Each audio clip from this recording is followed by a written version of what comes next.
Bonjour tout le monde. De nos dernières pensées pour nos dernières critiques de Carcassonne. Je peux commencer par dire que c'est essentiellement un jeu presque essentiel ou essentiel. Je veux dire, c'est un bon jeu à commencer avec pour commencer quand tu veux jouer à des board games, si tu rentres dans le hobby. C'est très très simple, ça se joue très rapidement. J'aime le principe que tu bâtis ta propre board. De chaque tuile que tu mets une partie à l'autre, ça va toujours être différent. Ça va finir avec sensiblement quelque chose de différent à chaque fois.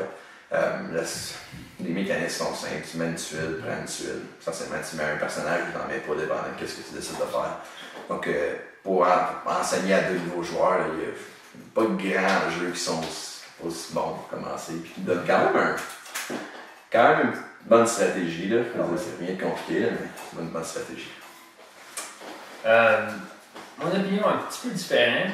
Je trouve que le jeu devient très redondant. Okay? Parce que les tuiles, tu es limité à ce que tu peux faire avec tes personnages.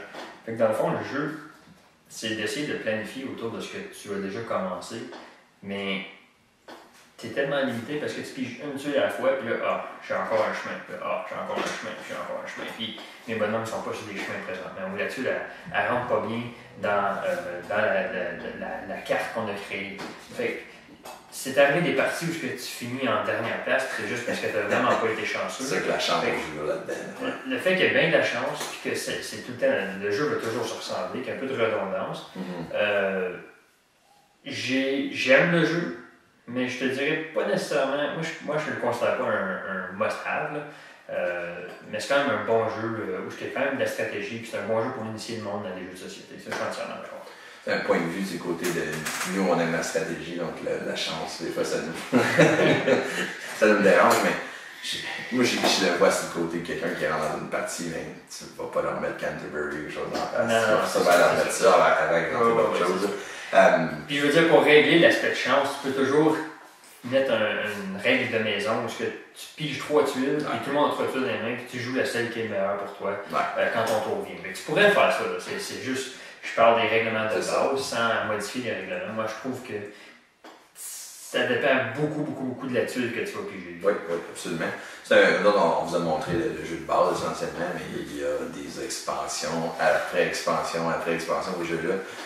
Donc, il y a beaucoup de différentes variantes que tu peux, si tu aimes le jeu, tu peux rentrer dans beaucoup de choses, là, dans différents contextes, différents thèmes, c'est comme ça. Puis juste dans la version aussi qu'on a là, présentement, il y a. Ils ont fait des personnages un petit peu spéciaux, je vais essayer de vous montrer. Ils appellent ça quand même des meeples. C'est juste qu'ils ont fait des meeples différents. La version qu'on a jouée comprend une expansion. Okay? Puis avec les meeples comme ça, on peut les mettre sur les jardins. Il y avait des tuiles qui avaient des jardins. Je ne sais pas si je peux vous en trouver une essentiellement. Je vais vous montrer ça vite fait. Là. OK. Oui, OK. Regardez ici. Vous voyez en bas ici, il y a des jardins. Et donc les personnages peuvent être mis sur des jardins puis ils vont agir pareil comme des frères, comme si ce serait un abbé.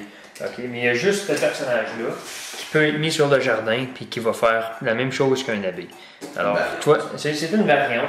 Et comme André dit, Carcassonne offre plusieurs différents types d'expansions, différentes variétés, différents thèmes. Il y en a que c'est comme dans l'Amazon, il y en a que c'est vraiment comme si c'est concentré sur le thème médiéval avec les chevaliers. C'est vraiment concentré sur les chevaliers.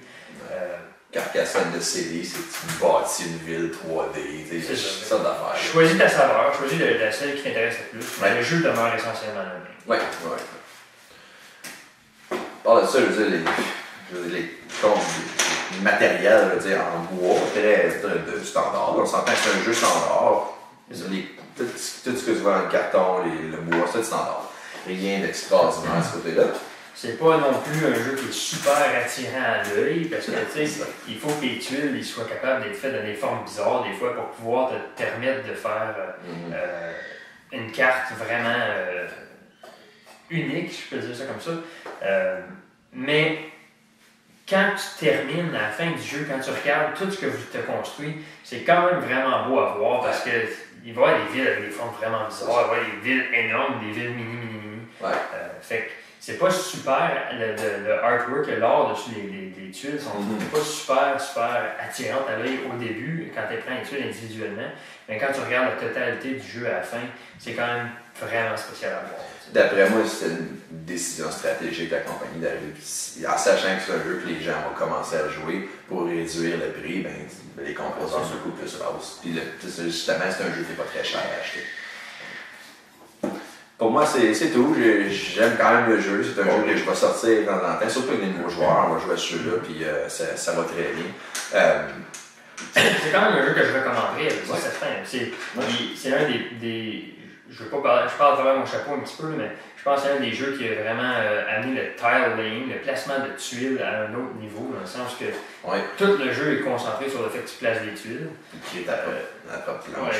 Tu crées vraiment la carte au complet. Je te recommande quand même le jeu. C'est un bon jeu. Bonne journée!